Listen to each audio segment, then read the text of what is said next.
Welcome to this special edition podcast, Base on Balls podcast, where we have some big news in the league. Paul, the Norfolk Tide, has decided to rebuild. Yesterday, as you noticed, there was a flurry of trades in the league, mostly centered around Paul's rebuild here.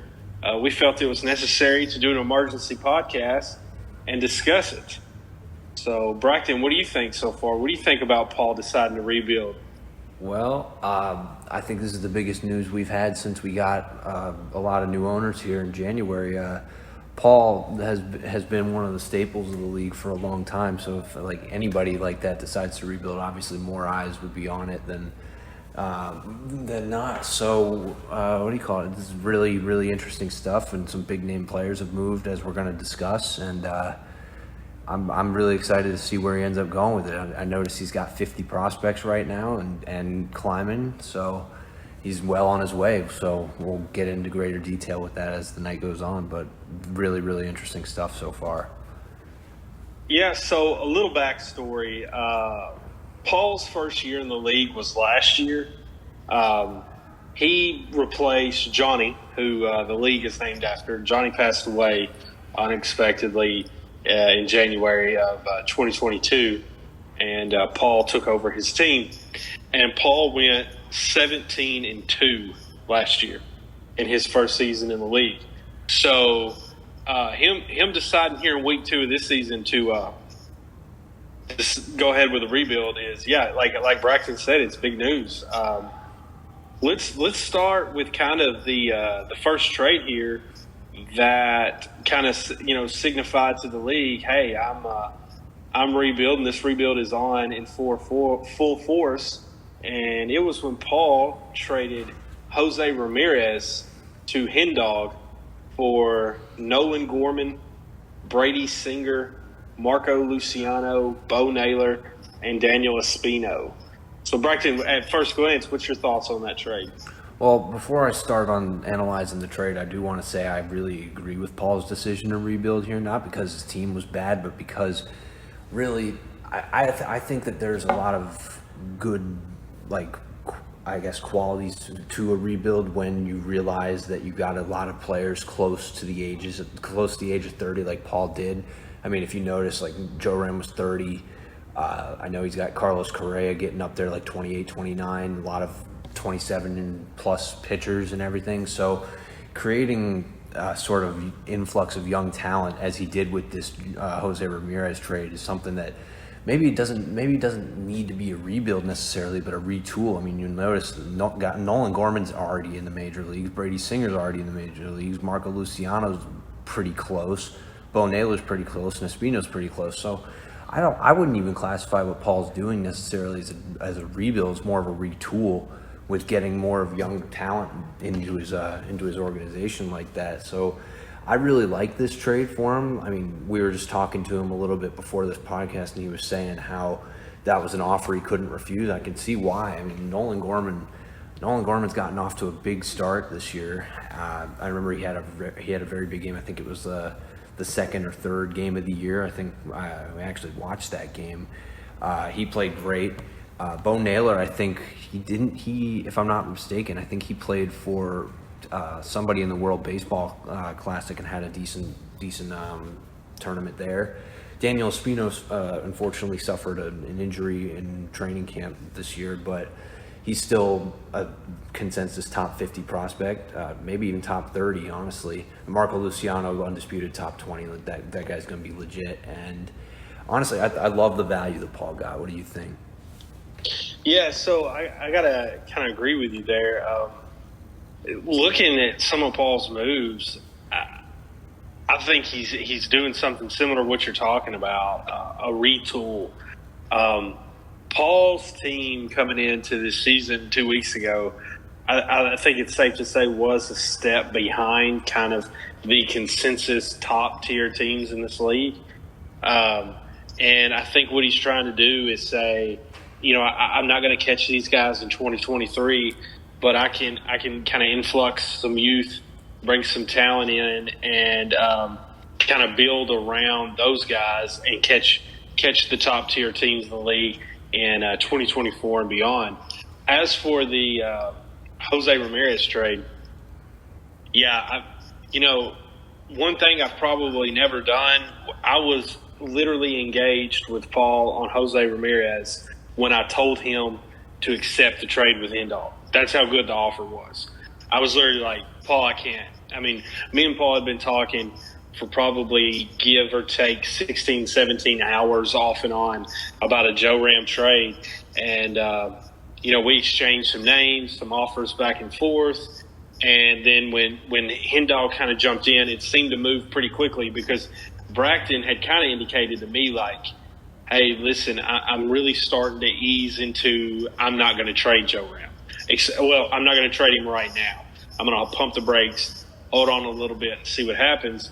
And then, boom, it seemed like Hendog jumped in the mix, hits him with an offer. I think they, name changed back and forth for a couple of minutes. And then Paul presented that offer to me, and I was like, Paul, you got to take it, man. You got to take it. Like you said, if you think about a team that has holes, and Jose Ramirez is a 7+ point per game player, you take him out of that lineup, that's another hole now. But to plug a guy like Nolan Gorman in, who I think it's safe to say is every bit of a 5 point per game player, trending upwards to 6 point per game player, and then you put a 20 point per game pitcher in the mix with Brady Singer, an elite prospect, and Marco Luciano, who's close. Bo Naylor's close. Daniel Espino's an elite prospect who, like you said, suffered the arm injury. He's going to be out a while. But that's the kind of trade that a team like Paul has to make, to catch the upper tier in the league. And now get kind of on the other side of this with Hendog paying that price for Jose Ramirez. Talking with Paul through that process, and I know Braxton, I know you was engaged, in kind of in a Jose Ramirez trade there too for a while. That was a price Hendog had to pay to get Jose Ramirez. What do you think about that? What do you think about from Hendog's point of view here? Yeah, like you said, I was also involved, but I wasn't planning on keeping him. I mean, if you guys really want some juicy details here, I was planning on flipping him to Jamie 1-for-1 for Gunnar Henderson. So that was my deal. It was honestly a 3-team trade. I was just talking to Paul straight up because it was just me. I get Joe Ram, and then I would just send him to Jamie. So Jamie would have said yes, and we would have structured it as a 3-team format had I actually gotten it done. But obviously I didn't because, I didn't offer that. I offered a lot, but it wasn't near what Hendog offered. I think my final offer, hold on, I'm pulling it up right now, was, hold on, I apologize. It was Brett Beatty, Marcelo Meyer, Chris Bubik, Matthew Liberatore, and Simeon Woods Richardson for Jose Ramirez, and then I would have flipped Ramirez for Gunnar Henderson. So yeah, I mean, Brett Beatty top 30, Marcelo Meyer top 10, Liberatore top 100, and Simeon Wood Richardson I'd classify as a little bit above or worse, but not actually. And then Chris Bubik, like Paul just said he liked him, and then I guess Jamie liked him too because I got Francisco Alvarez for him. But Hendog actually gave up, I would say, more than I did because of the proven talent, I guess. So if Paul really wanted to sit on this team for a year, and then see where everything had landed out, maybe Marcelo Meyer's league's better than Luciano, but for that little downgrade, right? Nolan Gorman's probably more proven than Brett Beatty is right now, and then Brady Singer is way better than Chris Bubik. And then you get Naylor and Espino on top of that. So I feel like I had a competitive offer there, but Hendog just blew it out of the water. But he could afford that in my eyes, right? He still has Termar Johnson as a second base prospect. Hen does, and then who I'm forgetting Hen's second baseman off the top of my head. I'm gonna pull that up right now. I believe he's got Jake Cronenworth, who is off to somewhat of a slow start, but I mean, I still think he rebounds. And Orlando Arcia had a decent start, so and I wouldn't say he's lacking second base talent right now. And I mean, Jose Ramirez, he's been starting to Brian Hayes at third base, so Jose Ramirez plug in instantly better. And a lineup of Jose Ramirez, Wander Franco, Jordan Walker, Juan Soto, Kyle Tucker, Corbin Carroll, it's just dangerous, man. Like that, I can't even. That's a very, very good collection of players. Oh, and I missed Yordan Alvarez on the bench too. So like that, it's just wild. And I mean, good for Hen, man. I'm happy for him. I'm glad he's making moves and putting himself in the elite contender category here. So he's got a lot of young talent too. So he's not necessarily, the window is longer than, let's say, like John Haight's team, who's got a lot of guys that are 28, 29, 30. Hen's got that young talent in there, which is really encouraging to see, in my opinion. So. John Haidt had to catch a stray there, didn't he? Oh yeah, no, you know I had to do that. He's gonna have to love listening to that, but we'll see. So I will say I'm going to kind of echo your point there with Hendog, because I feel like my team, you fast forward to, or you rewind my team back to 2 days ago. I'm sitting on 30 prospects, and when Paul kind of indicates to me that he's thinking about selling a guy like Jose Ramirez, I really probably should have pushed the envelope a little harder than I did, because I really think that was a huge get for Hendog. And when he's running neck and neck with my team, John Haight's team, Jamie's team, Bryce's team, that seems to be the consensus top of the league right there. Right. Adding a bat like Jose Ramirez is massive when you're neck and neck with other teams. You know what I'm saying? And for instance, you put your offer out there. I'll tell you, if I was staring at me, Josh Jung, Tink Hence, Adele Amador, Noelvi Marte, and Yanquiel Fernandez for Jose Ramirez, and I wouldn't pull the trigger. I mean, that's a lot. I probably, I honestly, in the moment, that's what I was telling myself. That's just too much.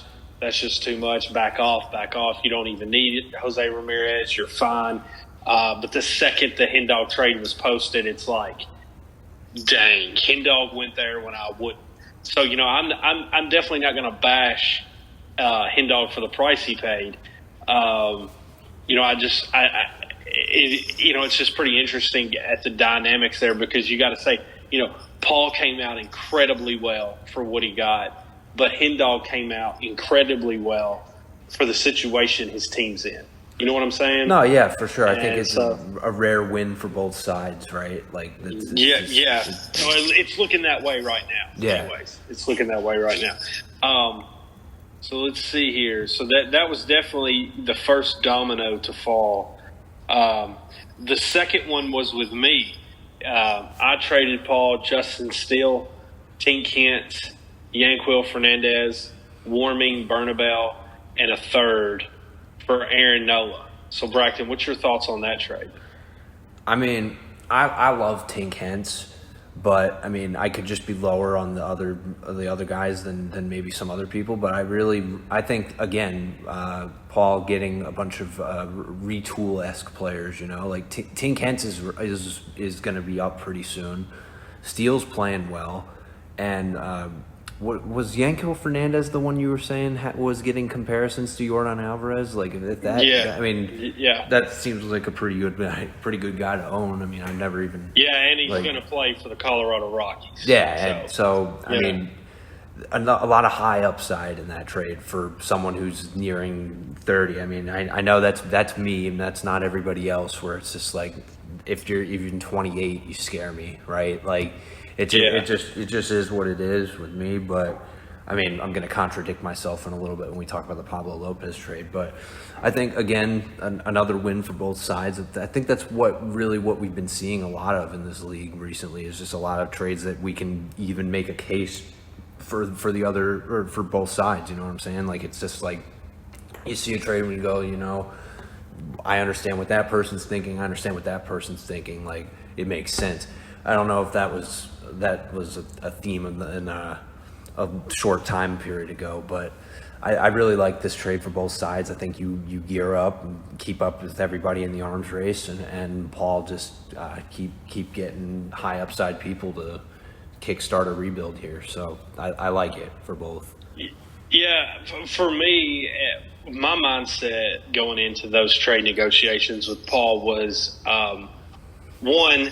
I felt the heat after missing out on Joe Ram. You know, if the team I'm competing neck and neck with goes and gets a guy like Jose Ramirez, I've got to make some kind of counter move to step up there. I'm not trying to say that Aaron Nola is the type of impact player that Jose Ramirez is, but I think because of the position, Aaron Nola being a pitcher, you could argue that he could be. And so I went into this looking at it like this. If I reach out to Paul and we start exchanging names and I feel even remotely comfortable with the price, I'm going to pay it, because I feel like Aaron Nola come out this season, had 2 mediocre subpar starts. His value in the day I was talking that trade with Paul is probably lower than it's been in the last 8 years. And so I was like, you know what? You know, Aaron Nola's still under 30. He's going to get going. He had a couple starting the season slow. That doesn't scare me off on a guy like Aaron Nola. And I thought what that does to lengthen my pitching out, which is already what I consider the strong part of my team. I just felt it was a move I had to make. And, the price, I didn't want to lose Tin Kents. I know a lot of people have been messaging me about Tin Kents over the last month or so. And I all told them no, wasn't interested. I know, Braxton, you've come after Tin Kents several times. But that was probably the only piece in that trade that I thought, oh, that sucks losing. And for a guy like Aaron Nola, that makes it comfortable enough for me to make that trade.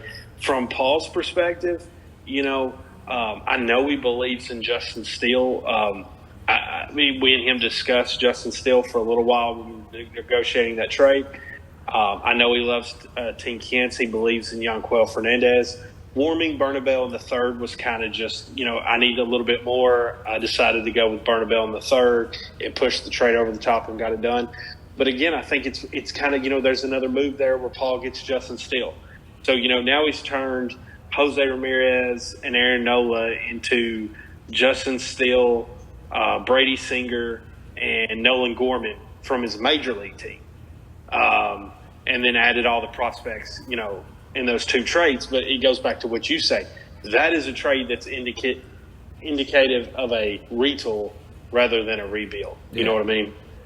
Yeah, and I think the next trade of Pablo Lopez, I get Pablo Lopez and Paul gets Marcelo Meyer, Matthew Liberatore, Simmons, Wood Richardson, and Jordan Beck, kind of is that rebuild-esque trade, because you get the high value or the high upside prospect of Marcelo Meyer that can literally be maybe your franchise shortstop for the next 10 years.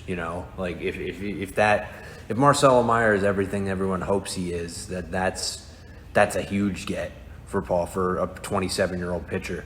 Now, we were talking earlier about prices that Hen Dog could afford. I could afford to lose Marcelo Meyer because I've got Jackson Holiday, O'Neal Cruz, and potentially Ellie De La Cruz moving to short. So, one of those guys was going to have to go anyway. And ironically enough, I actually traded.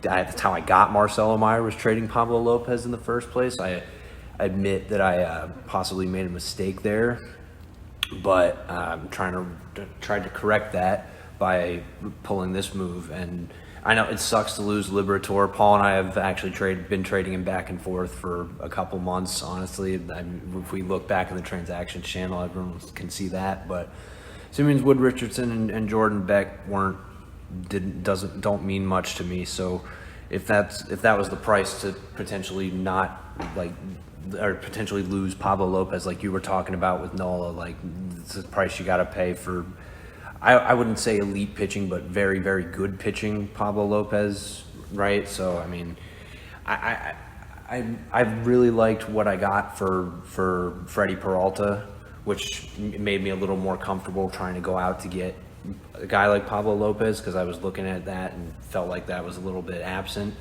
on my team. But this doesn't mean that, I'll sell him off a little later, because I probably wouldn't get a prospect like Marcelo Meyer back if I was going to do that. But he's young enough-ish that if I'm trying to compete next year, having a 28-year-old Pablo Lopez wouldn't be the end of the world for me. You know what I'm saying? Like I like the age in that sense, where I could give up assets that that don't necessarily need for something that I could need next year. So like that was a trade for next year, honestly, if I'm being honest. But so I think it helps both of us again. So it's a good trade overall for both sides, I feel like. Yeah. I got to say too, it's pretty comparable to what I paid for Aaron Nola. I think that Aaron Nola and Pablo Lopez are probably pretty comparable in most fantasy circles. I think the prices paid in both trades there are pretty comparable.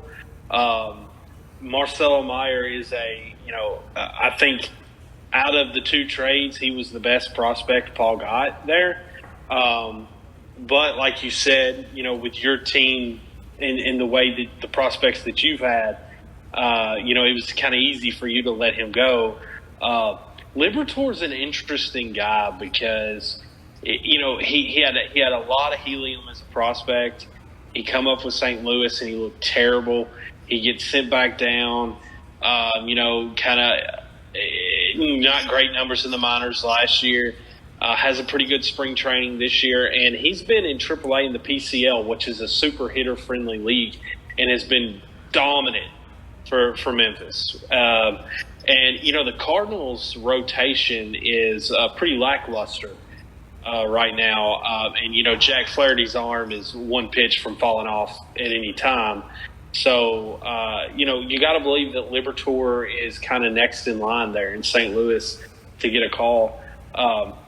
Simeon Woods Richardson is a guy that I like. I don't love, but I like. He's moved around a little bit. I don't really know what's going to happen with him. Jordan Beck is I believe he was the Rockies' second round pick in the draft last year. I think he was their second round pick, because Hughes was the first round pick. I think Beck was the second round pick. Anyways, but he's a power bat that's playing for the Rockies, so he's got value, But from your perspective, Pablo Lopez, if you can get a guy like Pablo Lopez, you go get him. And then, you're kind of in a position, Braxton, where you're not necessarily competing, but you're also going to go get good assets and see what you can do with them, whether that be via trade or sit on them. And like you said, using for 2024 and beyond. So, I think it was another good trade. I think Paul's happy. I think you're happy, Yeah. I think it worked out for both. Yeah, I agree. All right, so the next trade's a big one. I get Cedric Mullins and Brady Singer, and Paul gets Garrett Mitchell, Connor Norby, Dalton Rushing, Jet Williams, Peyton Pilate, and a second. So, Braxton, what's your thoughts there? Again, I really, really like Brady Singer, and I like Cedric Mullins too, but he's kind of getting up there, right? Like, I believe he's 20. What is he? 28, 27? Yeah, he's 28. Okay, so I like him a lot, but Garrett Mitchell's been off to a big start, and if he continues that, then it wouldn't be surprising to hear that Garrett Mitchell actually turned out more fantasy productive than Cedric Mullins this year if he continues at his current pace. That wouldn't surprise me, really. Connor Norby's a prospect I've always liked. I've always kind of wanted to try and get here. It just never aligned right. Dalton Rushing's a top 100 prospect, unanimous, and then Jet Williams has some promise. I can't say I've ever heard of Peyton Pilate, but I guess the prospect slot is worth something when you're trying to rebuild, like Paul's saying. And a second round pick, stockpiling future assets never hurts. So I like the haul that Paul got. I mean, I can see it as Garrett Mitchell and Connor Norby for Cedric Mullins, and then 4 minor league assets for Brady Singer. That's I think that, again, more fair on fair trades. Like I can see both sides of it, and I like what Paul's doing, where he's just stockpiling all these young assets and trying to retool on a fly like that a little bit. I kind of see what he's trying to do there. So yeah. For me, kind of when this trade happened pretty quickly. We had talked about kind of including like a Nola and Mullins, and me trading for the two together just felt too much. So I kind of separated the two and just went after Nola. And then me and him decided to revisit Cedric Mullins later. Well, he had acquired Brady Singer in the Joe Rams trade, and it was somebody that I was definitely interested in. So I thought we started kind of talking about Mullins and Singer, and I brought up wanting to include Kyle Wright. And Paul just had no interest in Kyle Wright. I mean, he just didn't want him, no interest. And so that is why I traded Kyle Wright for Garrett Mitchell. Me and Paul had talked. I had known that Tita had made a Aaron Nola offer that included Garrett Mitchell, and Paul was very keen on Garrett Mitchell in that offer. So I thought, okay, I had been talking to Tita about Garrett Mitchell, Kyle Wright swap. I decided to go ahead and pull the trigger on that to get Garrett Mitchell involved in this deal. Connor Norby is a prospect I am incredibly high on, but I will tell you why I made this trade.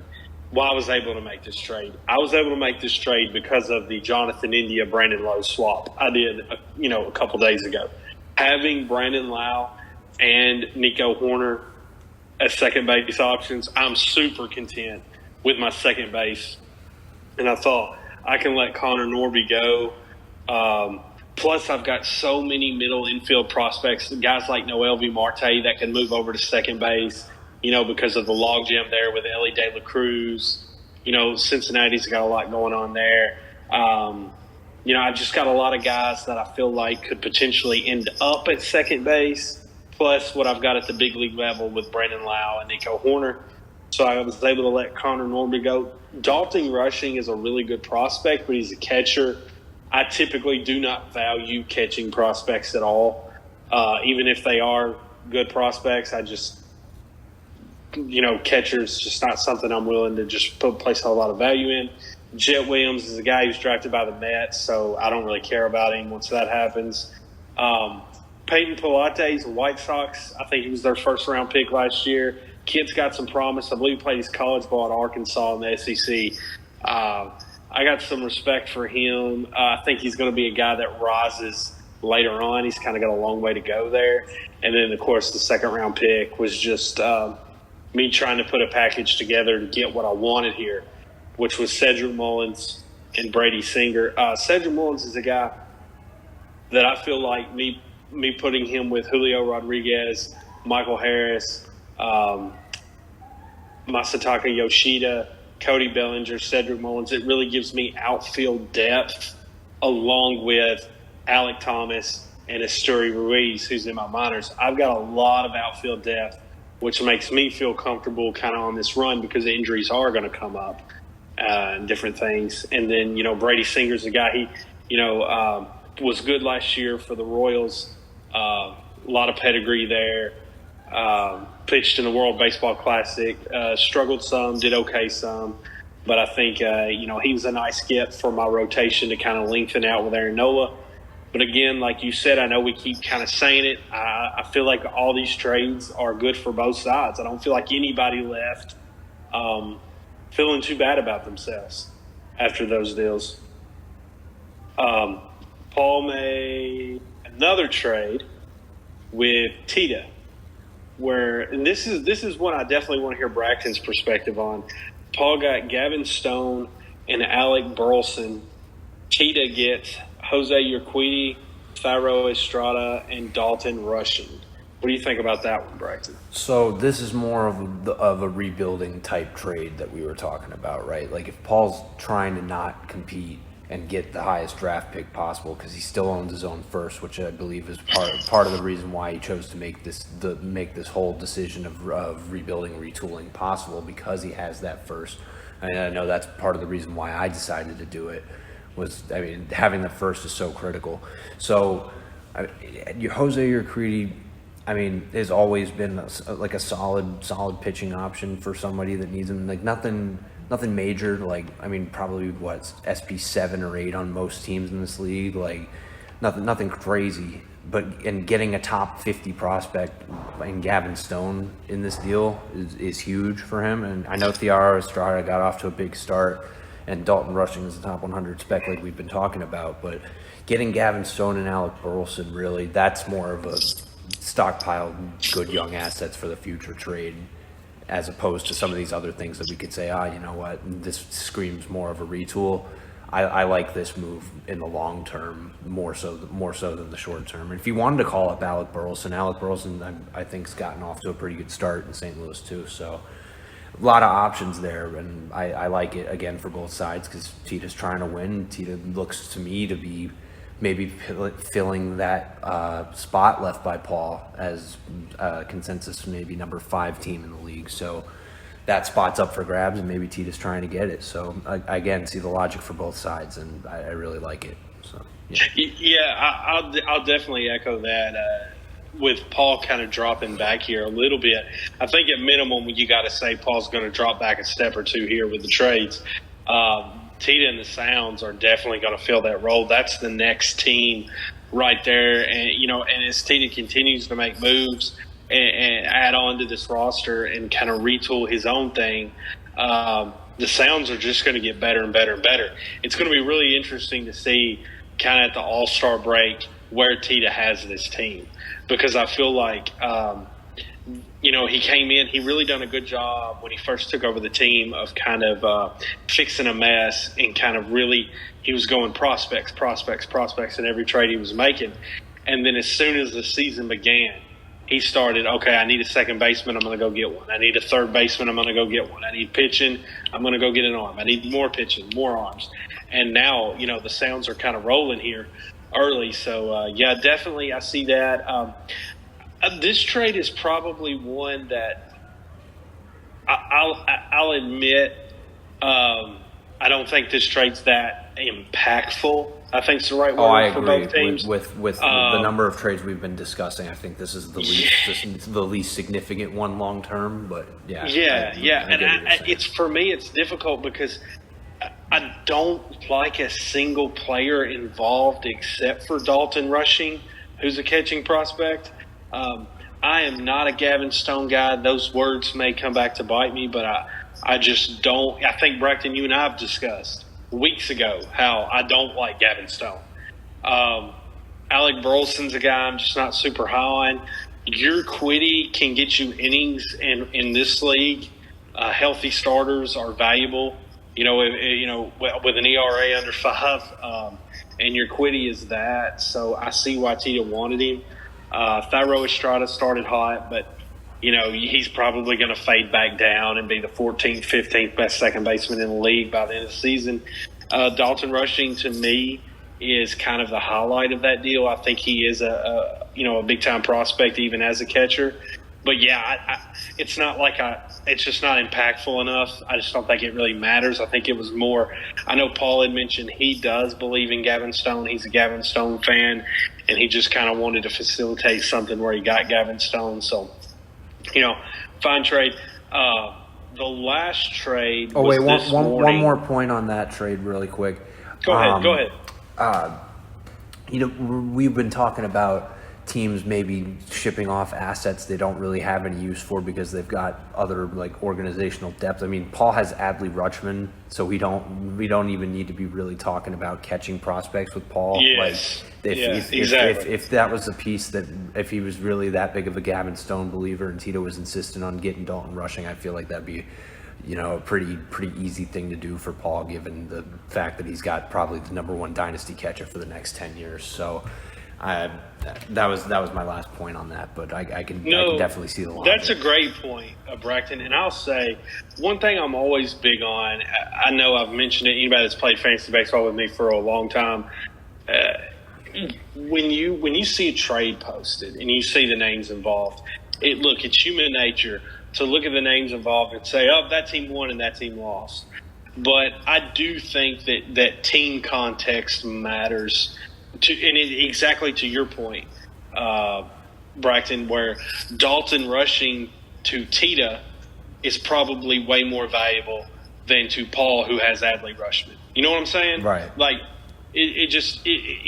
where Jose Urquidy pitching now is more valuable to Tita, where Paul sees Gavin Stone in the future is more valuable to him. Right. You know what I'm saying? Yeah. So, exactly. It's like, for me, it's always really hard. I really try not to, when I see a trade posted, just read the names and go, they won, they lost, and move on. Because, team context really matters when you're making these trades. And it goes back to the Hendog trade for Joe Ram. There's some teams in this league that if they would have made that exact same trade for Joe Ram, I would be like, what are they doing? They didn't have those assets to spare. Now they've lost, half their farm team, and they've got a 30-year-old or close to 30-year-old third baseman to show for it. But Hendog, completely different story.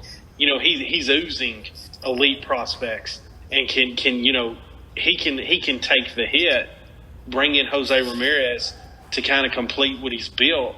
And does that make sense? What I'm saying? Well, yeah. I mean, it also depends on the mindset you have. Like guys like me who are just trying to stockpile as many good assets as you possibly can, right? You can look at a trade like that and just be like, wow, okay, that's a lot of assets. Like, and think of it from a non-team standpoint. But I feel like it was important to mention Dalton rushing in that case with Paul. But I mean, I get what you're saying. How maybe like team concepts don't necessarily matter in every trade. I just think it depends on how you look at it. I think you can look at it either way, honestly. You know what I'm saying? Like it's just yeah. All right. And, the last trade was this morning. Paul gets Emerson Hancock. Connor gets Sixto Sanchez. This trade is super interesting to me. I have a couple backstories on such a small trade, but I have a couple backstories here. I had Emerson Hancock when Connor took over for Leaf, and I had hit Connor up for Dansby Swanson pretty quickly once he took over. And, he kind of indicated to me that, hey, yeah, Dansby's the guy I want to move. I'm going to tear this team down. I want as many prospects as I can get. We're kind of exchanging names. And he keeps, well, what about Hancock? Can I get Emerson Hancock? And I'm like, no, I don't want to move Hancock. I ended up, obviously, as you see, trading him Emerson Hancock. And it's just interesting to me to see Connor move him in a one-for-one swap so shortly after really pestering me to get him. But on the other side of this, I'm in another baseball league with Paul, and I know of a third baseball league Paul's in where he owns Sixto Sanchez in all three leagues. It's pretty interesting and almost telling to see Paul move on from Sixto Sanchez, because I know that's a guy that he's kind of been obviously super patient with. It's a guy that he's believed in for a long time. I wonder if this was Paul's in love with Emerson Hancock, or if this was Paul is bailing off the Sixto Sanchez trade. What do you think? I mean, I don't really know if I have that much thought and analysis to add on to that, but I like both pitchers involved, and I don't know. It just depends on what each person believes. So I'm not going to really judge this one too deeply. It's a matter of preference, I guess. But I'm a fan. Yeah. I'm a fan of both of them. So I don't really have much comments on it. I think it's another even trade for both sides. Can see the logic, I guess. It depends on preference. Yeah, I think most one-for-one trades are kind of that way, right? They're just kind of like, okay, who do you prefer? You know what I'm saying? And I'm assuming both guys are happy with what they got. I just find that trade really interesting, kind of knowing how high Paul is on Sixto, and then knowing how high Connor is on Emerson Hancock, then to see them traded for each other is just pretty interesting to me. But yeah, so let me ask you this, Braxton. We play 19 matchups in the league. Based on the moves Paul has made thus far, give me your prediction for his final record in 2023. I think it's going to be higher than a lot of people expect, Like, I think that there's a clear cut. I mean, if I'm looking, let me pull up the standings really quick. I think that Paul's team, as currently constructed, is better than Chad's Dodgers right now, better than Jake's Phils, better than Connor's Sod Poodles, better than Scoop's Rumble Ponies, maybe better than the Cannonballers going forward, and better than me. So maybe I think Paul can still stay within that maybe 5 to 8 range. Okay. And even, like maybe whatever that record would be, 9-10, 10-9, 11-8, something like that. I think it's going to be a lot higher than people think. I still think he hasn't sold off everything yet to make him want to fall into a category of those 11 to 14 teams. I mean, I know I'm down there too, but I definitely would take Paul's roster over mine right now. Like if I'm trying to compete for this year, I mean, we'll see. But I think it's gonna be higher than people think. What about you? Yeah, what's interesting is Paul does own his first round pick next year. Yeah. So that's going to be really interesting to see, kind of what happens. I mean, and looking at Paul's team right here: Adley Rushman, Ryan Mountcastle, Nolan Gorman, Steer, Carlos Correa, Garrett Mitchell, Bryce Terrain are all in his lineup. Those are guys he's not moving. I mean, he may move Andrew Benintendi, he may move Christian Yelich, he may move William Contreras, but those guys I mentioned before, he's not moving. These are guys that are producing 6, 7, 8 points per game right now. Ryan Mountcastle's producing 9.2 points per game. There's still a ton of talent here on this team. And it's like I said, I mean, he's not going to trade 25-year-old Adley, 22-year-old Gorman, 24-year-old Garrett Mitchell. These are guys that I think he fully intends to build around. I'm like you. I think there's still some more selling to be done. But even with that, you got to believe this is still a 500 team. That's what I'm saying. I think the pitching side of this, his pitching really has. I think his pitching was already his weak spot, but after selling, Nola away, I guess he kind of flip flopped Singer for Steele. But there's just not a whole lot there. Jose Barrios, I don't know what you're going to get out of him. He's kind of been up in there since signing with Toronto. He did call up Grayson Rodriguez, but he's a rookie. He's 23. There's going to be a lot of up and downs there. And then he's kind of got a couple kind of free agent fodder guys. Kikuchi, David Peterson, Spencer Turnbull. So, I think pitching is definitely going to be kind of his weaker spot, but the offense is going to play. I got to say, I think he's going to be around 10-9, 9-10. Even with selling off some more talent here. Yeah, I mean, and who's to say he doesn't go out and get some pitchers with his 50 prospects now, right? Like if he thinks he's better than what he was planning on, he still thinks he can maybe push for 5 seed or 6 seed or 7 seed. Maybe he goes out and gets a couple pitchers because he's got the capital to do so for sure. So. It wouldn't surprise me. And there's no way that there's not going to be more of this. And what I mean is selling. Right. Like, there's going to be another team here. There's going to be another team here that decides to start selling. I don't know who that's going to be. I could see Scoop doing some selling with a guy like Logan Webb. Homco, I think, is kind of with the Kannapolis Cannonballers. I think he's kind of in that spot where he thought he put together a pretty good team and could compete. I think he may be doubting that right now. kind of contemplating, do I sell off these guys? What do I do? He's got a lot of talent there to sell if he decides to. Jake with the Phils. Jake's the biggest one for me. I feel like that one's coming. If he put Manny Machado on the block tonight, this place would go nuts. Right. It would. And Manny's 30, and Manny started slow, but he's still Manny Machado. This place would go similar to what kind of with Joe Ram. Have everybody active with Joe Ram. He's got some pitchers he could move to if he decided to. So, yeah, you're right. I mean, Paul could always kind of flip the script pretty quickly with 50 prospects. You know what I'm saying? And kind of buy and add on to the youth he's got. So it'll be interesting to see kind of what happens there. Yeah, for sure. So, but that wraps up the podcast, guys. We just wanted to give you, with the big news and all the moves that's been happening, we wanted to kind of take some time, break them down, get some perspective on kind of what happened. And we'll be watching Paul in the coming days and see what he does next. Yeah, and please be sure to tune in after our Sunday night podcast as well. We've gotten a lot of positive feedback, so this is something we're planning on continuing to do weekly for you guys. As long as there's interest, we'll definitely keep providing these podcasts for you guys. It's fun for us, and it seems like you guys are enjoying it. So we'll definitely keep going.